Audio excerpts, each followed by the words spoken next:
Hello everybody, welcome to this session by Gyanam. I am Piyush Sardana, your budding English language teacher. Guys, ਅੱਜ ਤੁਹਾਡੇ ਕੋਲ ਲੈ ਕੇ ਆਏ ਹਾਂ ਅਸੀਂ ਰੀਅਰੇਂਜਮੈਂਟ. ਰੀਅਰੇਂਜਮੈਂਟ is a certain topic ਜਿਹੜਾ ਐਗਜ਼ਾਮ 'ਚ ਡੈਫੀਨੇਟਲੀ ਆਉਂਦਾ ਹੀ ਆਉਂਦਾ. You might have seen many exams. ਤੁਸੀਂ ਗੱਲ ਕਰੋ ਪਟਵਾਰੀ ਦੇ ਐਗਜ਼ਾਮ ਦੀ, ਤੁਸੀਂ ਗੱਲ ਕਰੋ ਨਾਇਬ ਤਹਿਸੀਲਦਾਰ ਦੇ ਐਗਜ਼ਾਮ ਦੀ, ਐਕਸਾਈਜ਼ ਦੇ exam the. They all have one thing in common. ਉਹ ਕੀ ਹੈ? That is English.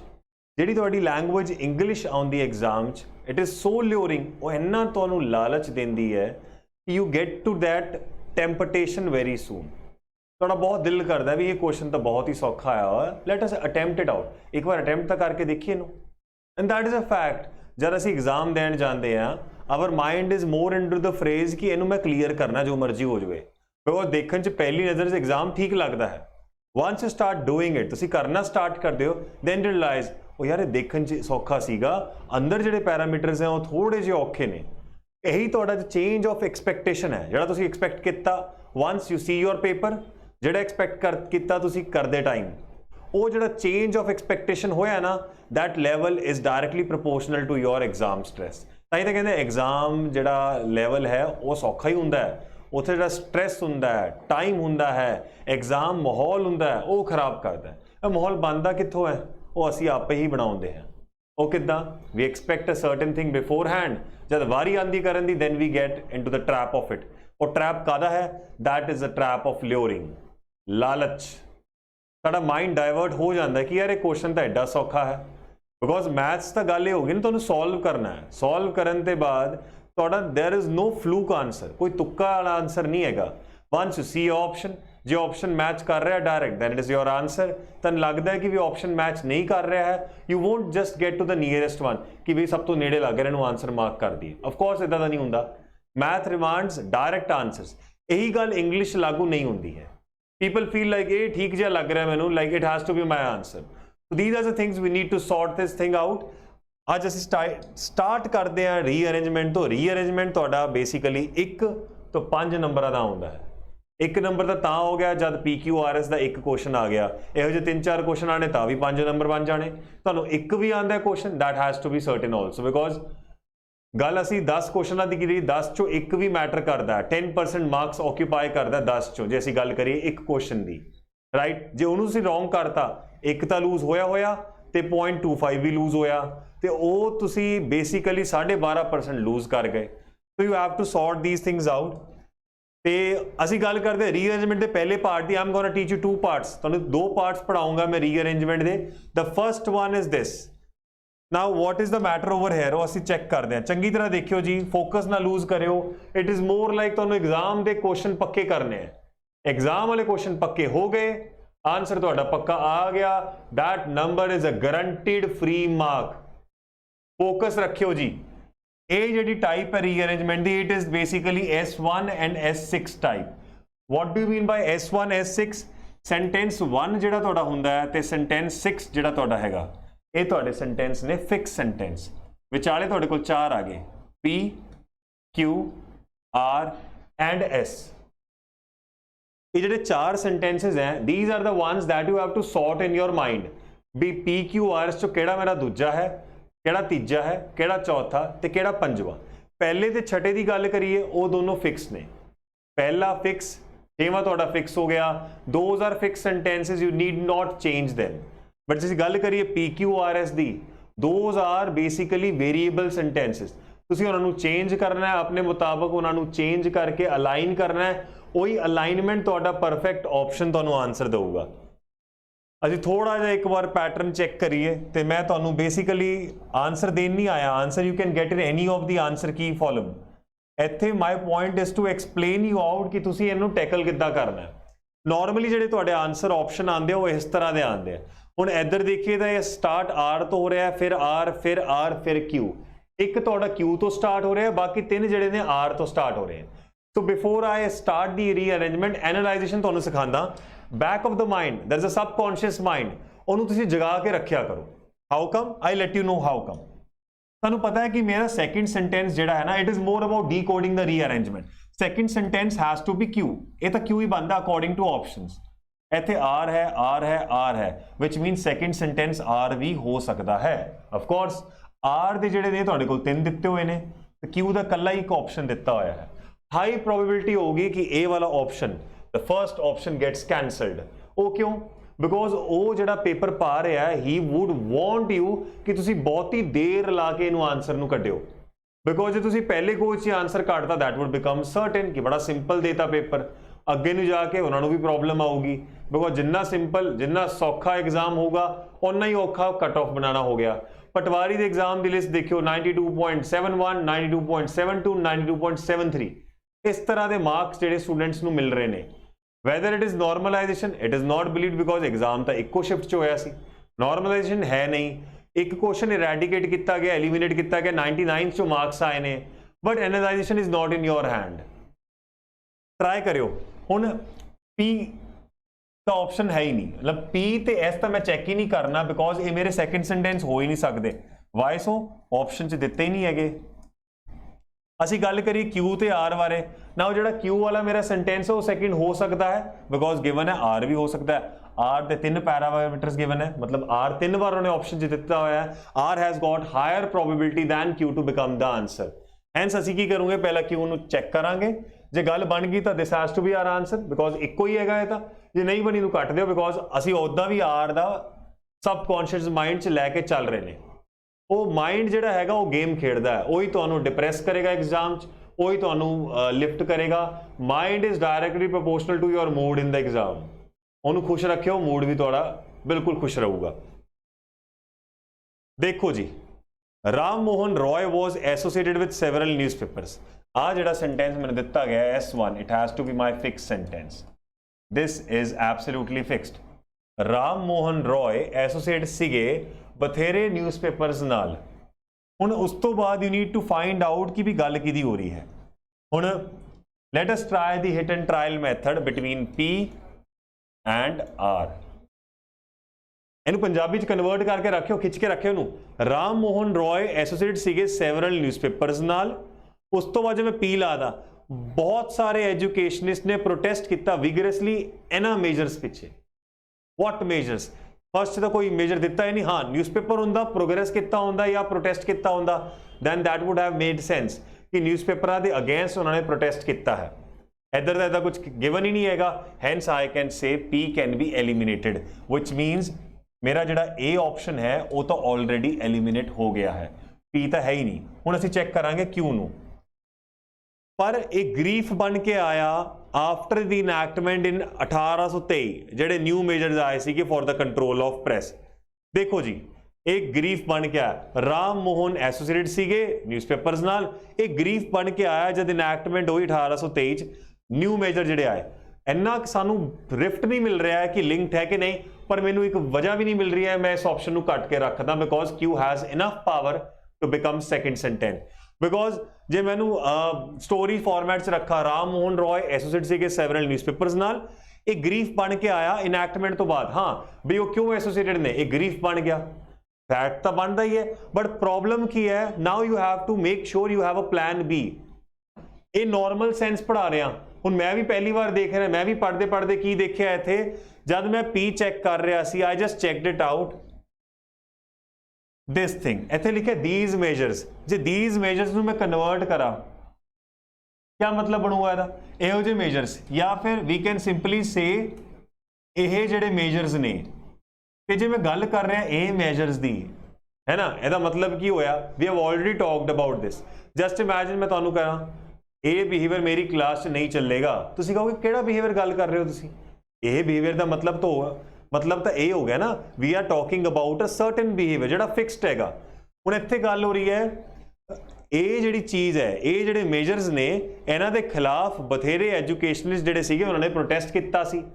ਪੁਆਇੰਟ ਮੇਰਾ ਇਹ ਹੈਗਾ ਤੁਹਾਡੇ ਵਾਸਤੇ ਕਿ do we have a certain aspect, ਕਿਹੜੇ ਮੇਜਰਸ ਦੀ ਗੱਲ ਕਰ ਰਿਹਾ। No, we do not have anything. ਤੇ ਜਦ ਮੈਂ Q ਆਪਸ਼ਨ ਪੜਿਆ ਮੈਨੂੰ ਮਿਲਿਆ ਉੱਥੇ ਨਿਊ ਮੈਜਰਸ, ਹੈਂਸ ਮੈਂ ਇੰਨਾ ਕੁ ਕਹਿਦਾ ਪਹਿਲਾ ਗੱਲ ਹੋਊਗੀ ਨਿਊ ਮੈਜਰਸ ਦੀ, ਬਿਕੋਜ਼ ਨਵੇਂ ਮੇਜਰਸ ਬਾਰੇ ਕੋਈ ਗੱਲ ਕੀਤੀ ਗਈ ਹੈ। ਉਸ ਤੋਂ ਬਾਅਦ ਉਹ ਕਹਿ ਰਿਹਾ ਹੈ ਜਿਹੜੇ ਨਿਊ ਮੇਜਰਸ ਹੈ ਇਹਨਾਂ ਨੂੰ ਅਸੀਂ ਕੀ ਬਣਾਤਾ, these measures। ਮੈਂ ਇਹਨਾਂ ਮੇਜਰਸ ਬਾਰੇ ਗੱਲ ਕਰ ਰਿਹਾ। Hence we can certainly form one thing, अगे का सेंटेंस मैनू पता नहीं भी स्टार्ट आर तो होगा कि नहीं होगा, इन्ना श्योर हो गया कि जेड़ा न्यू मेजर्स है उस तो बाद आऊगा दीज मेजर्स। QP की चेन बना के रख लो एक साइड ते, चेक भी कर लिए do we have QP anywhere, इत्थे सीगा बट ए तो मेरा आंसर हो ही नहीं सकता, it is not starting the sentence. आ रहा QP, एलिमिनेट, आ रहा QP। ए क्यों एलिमिनेट किया सर, पी तो बाद क्यों नहीं आ सकता, वाई सो पी च गल की गई है दीज मेजर की, फिर गल कर रहे न्यू मेजर्स की। पहला तुसी मेजर्स ਨੂੰ डिफाइन कर लो, उस तो बाद तुसी कह सकते हो ए वाले मेजर या ओ वाले measures. Hence we can just demonstrate the things and these demonstrative words इन्हां ਨੂੰ ਵੀ ਕਹਿੰਦੇ this that these those. This मतलब ਇਹ, दैट मतलब ओह, दीज मतलब ਇਹ सारे, दोज मतलब ਉਹ सारे। हैंस वी आर श्योर कि दिस दैट दीज दोज उन्हां प्रोनाउंस ਨੂੰ फॉलो करता है ਜਿਹੜੇ डेमोनस्ट्रेटिव प्रोनाउंस आंदे ने। वाई सो बिकॉज इन्हां दा काम ही इशारा करना या उन्हां गल ਨੂੰ रिपीट करना ਜਿਹੜੀ ऑलरेडी हो चुकियां ने। Now what we have over here is ਇਹ ਜਿਹੜਾ सेंटेंस है एक QP फॉर्म करता है। QP फॉर्म होने तो बाद तुहाडे कोल दो ऑप्शन रह गए, RQPS, RSQP। Let us check. सब तो पहला सेंटेंस तो आर हो गया, तो फिक्सड ही आ गया हुण। वाई सो उन्हें गल की डायरैक्टली असी आर नूं फड़ लिया because there is no such option that is eradicating the other options. Ram Mohan Roy associate सीगे सैवरल न्यूज़पेपर्स नाल, वो एक बाइलिंगुअल बंगाली इंग्लिश मैगजीन लैके आए। अकॉर्डिंग टू ऑप्शन से मेरा आंसर बनया because I have to play the elimination game. तुसीं इन्ने चलाक ना बनिओ कि मैं इधर बह के ही विदाउट ऑप्शन वॉचिंग मैं आंसर कट के दिखावां, that won't make sense at all. Later desiring an all India circulations he published a weekly in Persian। एक तो आर तो बाद S probability रखता है, एक बनता but this came to grief। yes हो सकता बंगाली इंग्लिश आई वो ग्रीफ च कन्वर्ट होगी, बट ये बंगाली इंग्लिश जी हैगी ये मैगजीन की लैंग्वेज हैगी। ही सेइंग ना बंगाली इंग्लिश बाइलिंगुअल लैंग्वेज लेके आया। बाइलिंगुअल का मतलब की होया, is brought out a two major language, एक बंगाली एक इंग्लिश। उस तो बाद की कहता है later desiring in all India, फिर उन्हें सोचा कि मैनू डिजायर मतलब मैनू उम्मीद रखनी चाहिए है कि मैं ऑल इंडिया सर्कुलेशन भी करा, क्योंकि बंगाली इंग्लिश तो तुहानू की लगता बंगाल च विकूगी। ऑफकोर्स इंग्लिश वाले इंग्लिश पढ़ लैणगे, बंगाल वाले बंगाली पढ़ लैणगे। ऑल इंडिया सर्कुलेशन माइंड रख के उन्हें पब्लिश की एक पर्शियन च भी, जी उस time language of the cultured classes सी ऑल ओवर इंडिया, तो उन्हें टारगेट कर लिया ऑल ओवर इंडिया, राइट। तो हैंस आई कैन से मैं आर तो बाद क्यों इस करके अवॉइड करूंगा, इन्हां दी सिमिट्री नहीं हैगी। इत्थे लैंग्वेज की गल हो रही है, इत्थे न्यू मेजर्स की गल हो रही है, उस तो बाद फिर सिमिट्री लैके आओ, that won't make sense. Language दा लैंग्वेज नाल चेन बना लो, आर तो बाद लग गया एस। QP में ऑलरेडी बनाया हुआ RSQP which means D can be my correct answer। RSQP check करिए। I am taking too long to explain you out। जे मेरा कम डेफिनेटली आंसर देना होता I would have given in 1 second. गल ये है we have to tackle like a student over there, I am behaving as a student. मैं student हैगा, मैनू एग्जाम च करैक्ट करना है, एग्जाम प्रेशर भी हैगा, मैं रीचेक भी करने का टाइम नहीं पा सकता। What should I do, I have to confirm it on trot. Question अपना अरेंजमेंट बनया RSQP, राम मोहन रॉय एसोसिएट सीगे सैवरल न्यूज़पेपर्स नाल, फिर बंगाली इंग्लिश बाइलिंगुअल मैगजीन लैके आए, लेटर सारे इंडिया वास्ते वो लैके आए पर्शियन जी उस टाइम क्लासिस सीगी ऑल ओवर इंडिया। दैन उस तो बाद एक ग्रीफ च कन्वर्ट हो गया न्यू मेजर्स आने तो बाद। बथेरिया ने प्रोटेस्ट भी किया इन्हां मेजर्स अगेंस्ट। राम मोहन रॉय नूं एड्रैस भी किया गया सी एक पैटिशन किंग इन काउंसिल इंग्लैंड वालों। Hence what we can say, this is the correct format। साड़ा जेड़ा आंसर है, it has to be RSQP। What did I do? I played with the options, I played in my mind, I made sure जेड़ा answer मेरा होगा वो गलत नहीं होना चाहिए, बिकॉज मैं एलिमिनेशन फॉलो किया है। ये दो ऑप्शन कट्टे ग्रामेटिकली एंड सिंटेक्स वाइज, ये ऑप्शन मैं कट्टिया by contextually reading the sentences. ये सी तुहाडी पहली टाइप जी नॉर्मली तुहानू सारे स्टेट एग्जाम से मिलती है पंजाब की गल करिए तो। एक टाइप बाई चांस जो लैवल थोड़ा बढ़ गया आ जाए, वॉट इज इट, आ देखियो जी, फस्ट तो लैके 6th, ए तो लैके F तक। असी पहला की किया, we found the 4 sentences in between, following in between, ਕਿਹੜੇ ਕਿਹੜੇ 2 3 4 5, ਉਹਨਾਂ ਨੂੰ ਅਸੀਂ ਨੇਮ ਵੀ ਕੀਤਾ PQRS, ਬਟ ਇੱਧਰ ਕੀ ਹੋਇਆ, we have A and we have F, ਪਹਿਲਾ ਤੇ ਛਟਾ, ਪਹਿਲਾ ਤੇ ਛੇਵਾਂ, it is not fixed, ਇਹ ਤੁਹਾਨੂੰ ਚੇਂਜ ਕਰਨਾ ਪੈਣਾ. Let us check it out what we have in store. Okay ji, now what I'm gonna do is I'm gonna find out, मैं find करूंगा इस गल नू कि मेरा पहला सेंटेंस किहड़ा, बिकॉज जे मैं अपना पहला ही गलत फाइंड कर लिया, you are not liable to find a correct answer, तुहानू करैक्ट आंसर मिल ही नहीं सकता. ए टाइप तुहाडे वास्ते इंपॉर्टेंट क्यों आएगी, जे तुसी ए टाइप इंपॉर्टेंटली कर लेंदे हो चंगी तरह, जिहड़ी दूजी टाइप मैं पहला कराई सी, इस तो पहला प्रीसीड करती हुई टाइप, वो तो तुसी मिनटां च फॉलो कर लोगे. That would be super simple for you guys. Let us check it out. To address these issues, इन्ना मैनू पता है दीज इशूज करके मेरा पहला सेंटेंस नहीं होगा. मैं कट कर रहा, my search is for the first sentence, भी मैं पहला फाइंड कर ला, एक बार जब मैं पहला मिल गया, then this game has to be super simple for me. To address these issues, ये जे इशूज नू एड्रेस करने वास्ते इंडियन कॉरपोरेट टर्न हो रहा इको फ्रेंडली. पहला तो है नहीं, दीज इशूज आ गया, किहड़े इशूज सानू दस्सिया ही नहीं, तो I am omitting it as my first sentence. At present जे हुण दी गल करिए, हालांकि हुण साडे कोल 12 ग्रीन बिल्डिंग्स हैगियां प्राइवेट सैक्टर दे विच, साडे कोल 12 ग्रीन बिल्डिंग्स हैगियां, पर ये हाउएवर तो स्टार्ट क्यों कर रहा है, इस हाउएवर नू देख के it can not be my first sentence again. फिर हाउएवर आ गया, नू काटी तो मैं पढ़ना ही नहीं, why am wasting my time. अज देयर इज ग्रोइंग कंसर्न, वधदा होया कंसर्न है किस बारे, ग्लोबल वार्मिंग बारे, एनर्जी बारे ते वाटर क्राइसिस बारे. कहना अज there is a growing concern, बहुत वधदा होया कंसर्न है global warming, energy and water crisis बारे. Hence I can say this remains at the higher possibility of it, इनू क्रॉस नहीं मारना.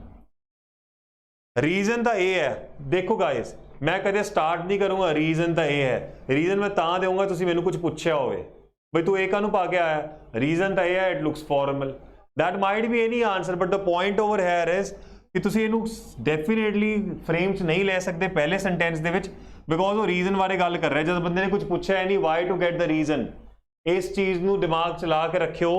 आई am just playing with the options to find my first sentence, because if I lose control on the first one, all others are dwindling. जे मेरा पहला गलत हो गया, बाकी सारे तो कतार च आने ही नहीं किते भी. ਤੁਸੀਂ ਇਹ ਨਹੀਂ ਕਹਿ ਸਕਦੇ ਰੀਅਰੇਂਜਮੈਂਟ 'ਚ ਮੇਰਾ ਇੱਕੋ ਗਲਤ ਹੋਇਆ, ਮੇਰੇ 2 ਗਲਤ ਹੋਏ, ਤੁਹਾਡਾ ਘੱਟੋ ਘੱਟ ਜੇ ਪਹਿਲਾ ਗਲਤ ਹੋਇਆ 4-5 ਤਾਂ ਹਿਲ ਜਾਣੇ. That is a very less probability ਵੀ ਤੁਹਾਨੂੰ ਲੱਗਦਾ ਹੋਵੇ ਵੀ ਇਹ ਚੀਜ਼ ਇੱਕ ਗਲਤ ਹੋ ਗਈ, ਨਹੀਂ, ਘੱਟੋ ਘੱਟ 2 ਗਲਤ ਹੋਏ, ਉਸ ਤੋਂ ਬਾਅਦ ਅਰੇਂਜਮੈਂਟ ਤਾਂ ਹਿਲੂਗਾ, ਬਿਕੋਜ਼ ਅੱਖਾਂ ਬੰਦ ਕਰਕੇ ਤਾਂ ਬਣਾ ਨਹੀਂ ਰਹੇ ਤੁਸੀਂ.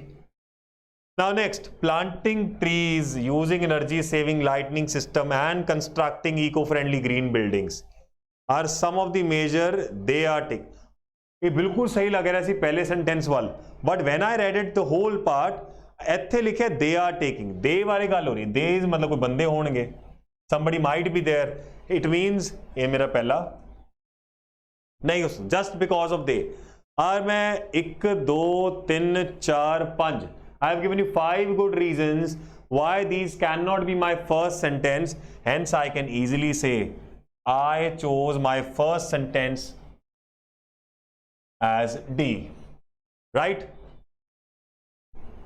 आज growing concern है global warming, energy ते water crisis बारे, growing concern चल रहा है दे बारे. start मैं कितना D, तुसीं ध्यान नाल पढ़ोगे, अगे तुसीं पढ़दे पढ़दे ये देखिया दे आर टेकिंग, ये अंडरलाइन कितना होया कुदरती, ये बिकॉज मेरा पहला नहीं है. दे मतलब कौन सर, दे दा मतलब हो गया भी एक तो वध बंदे ने. लेट अस चेक कित्थे लगे ने, बिकॉज उस तो बाद दे आ जाऊगा. रीजन ये है construction cost eco friendly building का 15 तो 20% ज्यादा है कन्वेंशनल बिल्डिंग तो. देखो ये कोई बंदा ही नहीं आया, लिविंग थिंग ही नहीं आया, प्लूरल का दूर की गल है, बिल्डिंग आई, वो भी सिंगुलर आईया ने. हैंस जे मैं हुण सैकेंड सेंटेंस की गल करा, I am taking that thing into the red part. Second sentence मेरा देखो, मैं फर्स्ट सेंटेंस तो ये चुन लिया, इन तो काट ही दो, ये तो सैकेंड हो नहीं सकता of course, right. Now I am talking about this, एक काम करते हैं, फर्स्ट नू ही कट देंगे because first is no in the frame, इन तो कट ही तो असी यूज कर लिया डी सेंटेंस. नाउ असी सैकेंड चूज करना है, this can not be my second because वो गल कर रहा है दे आर टेकिंग, दे कौन है, इनू असीं कट देंगे हैं, आई ओमिट दिस आउट। ये भी चीज़ मेरी सेकंड नहीं हो सकती बिकॉज दे बारे डिफाइन ही नहीं होया, ये तो ऑलरेडी नहीं होएगा। हाउएवर इको फ्रेंडली बिल्डिंग मे कॉस्ट मोर अपफ्रंट, बड़ी तुहानूं महंगी लगती होवे पर कॉस्ट इफेक्टिव है जे असीं लोअर ऑपरेटिंग कॉस्ट की गल करी लॉन्ग रन च। Nothing is given over there as per the persons, दे तो मैं यूज कर ही नहीं सकता किसी वास्ते भी इधर। Let us omit as my second sentence. At present however there are only a dozen green buildings, buildings की गल हो रही है, प्लूरल भी हैगा पर ये मेजर नहीं कर सकते बिकॉज ये तो देखो it is written over here कि these are some of the measures they are taking, कुछ मेजर्स ने ਜਿਹੜੇ ਇਹ ले रहे ने, हैंस वी कैन से भी इस बारे गल नहीं हो सकती बिकॉज परसन तो है नहीं। बचता केड़ा है, दिस वन। फिर भी चेक कर लिए ਇਹਨਾਂ ਇਸ਼ੂਜ਼ ਨੂੰ ਐਡਰੈਸ ਕਰਨ ਵਾਸਤੇ Indian corporate is turning eco friendly. ਇੱਕ ਤਾਂ ਗੱਲ ਹੋਈ ਇੱਥੇ ਫਸਟ ਸੈਂਟੈਂਸ ਗੱਲ ਹੋਈ global warming energy and water crisis, आ रहा ग्लोबल वार्मिंग, आ रहा एनर्जी, आ रहा वाटर क्राइसिस। पढ़ते पढ़ते ही मैं इन्होंने यूज करता दीज इशूज, ये 3 इशूज ने, ये मेरा सेकंड सेंटेंस हो गया। चंगी तरह पढ़ोगे इन्होंने इशूज ਨੂੰ एड्रैस करने वास्ते Indian corporate are turning eco friendly. आ जो आर लग्या वो लग्या इंडियन कॉरपोरेट वाल, इंडियन कॉरपोरेट ਜਿਹੜੇ ਆ ਉਹ ਇਕੋ ਫ੍ਰੈਂਡਲੀ ਟਰਨ ਹੋ ਰਹੇ ਨੇ, hence we can say Indian corporate ਆਪ ਵੀ ਕੀ ਨੇ ਪਰਸਨਸ ਹੀ ਹੋਣੇ ਤੇ ਦੇ ਜਿਹੜਾ ਹੈਗਾ ਉਹ ਵੀ ਇੰਡੀਅਨ कॉरपोरेट ਵਾਸਤੇ ਹੀ ਲੱਗਿਆ ਹੋਇਆ ਹੈ। Hence I can say second sentence ਤਾਂ ਮੈਂ ਇਹ ਕੱਢਿਆ, ਥਰਡ ਮੈਨੂੰ ਨਾਲ ਫ੍ਰੀ ਮਿਲਿਆ। ਉਹ ਕਿੱਦਾਂ, with just bare knowledge of pronoun. Just imagine ਜੇ ਮੈਂ ਗੱਲ ਕਰਾਂ ਤੁਹਾਨੂੰ ਧਿਆਨ ਨਾਲ ਸੁਣਿਓ, मैं क्या Julia is sitting on the bench, he is sad. ठीक है, जूलिया कुड़ी का नाम है, जचदा नहीं है, थोड़ा जिहा अटपटा लगूगा दिमाग च, you will refrain for getting it as answer, तुसीं आंसर मार्क नहीं करोगे। कित्थे काम आंदा है, पे अटेंशन। पहला sentence, a thief came into house, एक चोर घरे घुस आया। One thief came into a house, focus रखियो। A boy was having pasta, he took away all the jewelry। आ जिहड़ा he लग्या boy वास्ते लग्या because boy दे थल्ले लाया मैं pronoun। If you want कि ये जिहड़ी चोरी है चोर ने कीती है, then he should be placed as the second sentence। A thief broke into a house, he took away all the jewelry, a boy was having pasta। ये जिहड़ा pronoun हुंदा है, it has got enough ability to take over a noun, वो noun दे थल्ले आके गल करदा है। ते की बनी गल इत्थे, focus। पहला सेंटेंस बन गया डी, today there is growing concern about global warming, energy and water crisis. बहुत ज्यादा कंसर्न है इन्हां इशूज़ ਨੂੰ एड्रैस करने वास्ते इंडियन कॉरपोरेट ਜਿਹੜੇ ਹੈਗੇ ਨੇ ਉਹ इको फ्रेंडली टर्न हो रहे ने, it is a plural sense. इसी चीज़ ਨੂੰ ਅੱਗੇ शिफ्ट किद्दां कीता, planting trees, using energy saving lighting systems ਤੇ constructing eco friendly green buildings. ये कुछ मेजर्स ने ਜਿਹੜੇ ਉਹ ਲੈ ਰਹੇ ਨੇ। हैंस आई कैन से इत्थे मेजर्स तक की गल होगी, DAF फिक्स हो गया है। Will just consider one thing, morale उच्चा रखियो अपना, D कट दो, A हटा दो, F कट दो, तुसी सर्कल रखियो जेडे तुहाडे आंसर बन सकते हैं। One is I am left with option B, other one is मेरा C, next one is E। Who is saying to find the fourth one, तुसी 3 फाइंड कर ले, तुहाडी स्टोरी बन गई अद्धी, बिल्कुल बन गई जी। Who is saying to find the fourth one? तुसी इन्हां 3 ऑप्शन च खेड लो, just have a glance through all these options because mentality, subconscious mind, pressure, यही चीज़ां ने जिहड़ी खराब कर दी एग्जाम च। What is it? पता की बनता, दिमाग अलाउ ही नहीं करता कुछ आउट ऑफ द बॉक्स सोचने वास्ते। Why do we call it hard work नहीं चलता, स्मार्ट वर्क चलता एग्जाम्स च। आई तो स्मार्ट वर्क हैगा, दिमाग कहता है DAF 3 कट ले, चौथा कटो, फटाफट चौथा कटो, 3 तो हो गए ने। मेरा माइंड कहता यार 3 ही तो रह गए, 3 चो आपस चेन बनाते हैं ना। Let us play with in 3 sentences. Forget तुहाडे कोल जिहड़े कट्टे हुए सेंटेंसेस सीगे, वो सीगे इत्थे। लेट से तुहानूं 3 ही दिते हैं, इन्हां दा आपस रीअरेंजमेंट बना के देखो, ला दांगे उत्थे, सौखा हो जाऊगा काम। What is it? It says eight present however 12 यानी डजन ग्रीन बिल्डिंग्स है प्राइवेट सैक्टर च। गल तां होई नहीं ग्रीन बिल्डिंग दी, लास्ट छड्ड के आए सी भी कुछ मेजर जिहड़े ले रहे ने वो। एट प्रेजेंट 12 ग्रीन बिल्डिंग्स है प्राइवेट। अच्छा, हाउएवर इको फ्रेंडली बिल्डिंग महंगी होगी पर वो कॉस्ट इफेक्टिव होगी लॉन्ग रन च। रीजन ये है construction cost eco friendly building जी, बिल्कुल इत्थे भी रीजन दे रहे हैं, इत्थे भी एक नेगेटिव इंपैक्ट आ रहा है। हैंस मेरा पहला सेंटेंस आ जाऊगा बी। कहता हाउएवर इस टाइम तो 12 ग्रीन बिल्डिंग्स हैगी प्राइवेट सैक्टर च।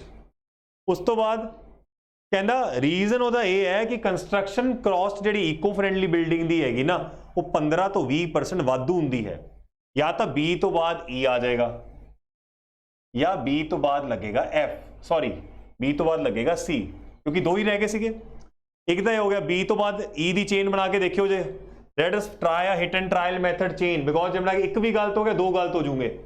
मैं B ला के देखिया, एट प्रेजेंट इस टाइम 12 ग्रीन बिल्डिंग्स हैगी प्राइवेट सैक्टर च। रीजन ਉਹਦਾ ਇਹ है कि construction cost eco friendly building ਦੀ 15 ਤੋਂ 20% ਵਾਧੂ है। Make sense. जे मैं B ਦੀ चेन C ਨਾਲ ट्राई करके देखा, एट प्रेजेंट 12 ग्रीन बिल्डिंग्स हैगी प्राइवेट सैक्टर च। हाउएवर इको फ्रेंडली ਤੁਹਾਨੂੰ ਹੁਣੇ ਮਹਿੰਗੀ ਲੱਗ, ਮਹਿੰਗੀ ਤਾਂ ਗੱਲ ਹੀ ਨਹੀਂ ਕੀਤੀ ਸੀ, ਉਹਨੇ ਕਿਹਾ 12 ਹੈਗੀ, ਉਹਦਾ ਰੀਜ਼ਨ ਕੀ ਹੈ ਕਿ 15-20% ਮਹਿੰਗੀ ਹੈਗੀ। Hence I can say B ਤੋਂ ਬਾਅਦ E then is C। Hence answer would be इधर आ गया ਤੁਹਾਡਾ B followed by E then is C। let us try the full arrangement। हाँ जी, सब तो पहला ਅੱਜ growing concern है global warming, एनर्जी ਤੇ वाटर क्राइसिस ਦਾ।